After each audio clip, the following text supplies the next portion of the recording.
با صدای وحید مرادی، کاری از مهدی عبدی.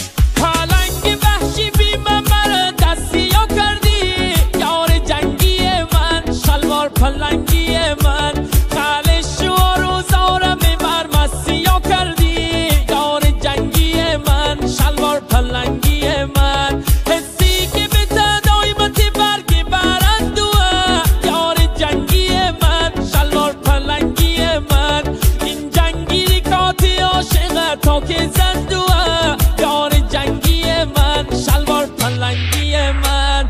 همه منطقه جنگ فقط تیر و تفنگه، رگبار فشنگه، هر خنت ساریکا داره مثل پلنگه، آماده جنگه، آماده جنگه. همه منطقه جنگ همش تیر و تفنگه، رگبار فشنگه، هر خنت تاریکا داره مثل پلنگه، آماده جنگه، آماده جنگه.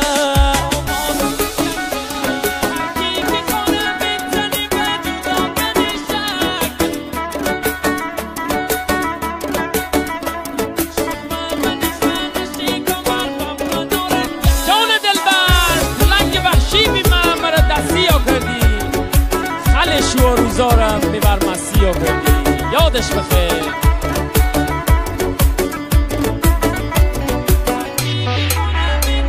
هر کی که کنه بزنی به جدا کنی شک، یار جنگی من، شلوار پلنگی من، شومه من خانش کمر و من نارنجک، یار جنگی من، شلوار پلنگی من.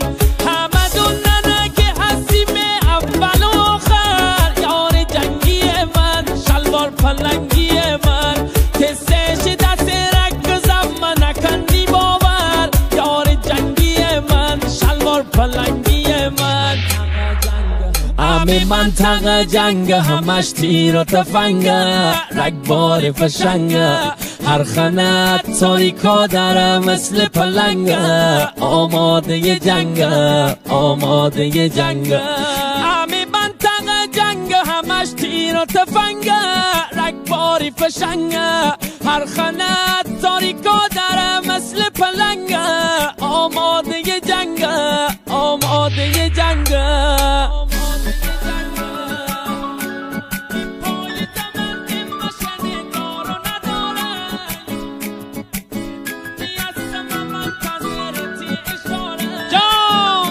یار جنگی دا، شلوار پلنگی دا، پای دمن مشن دار و نداره، یار جنگی من، شلوار پلنگی من، شدونی هستم منتظرتی اشاره، یار جنگی من، شلوار پلنگی من.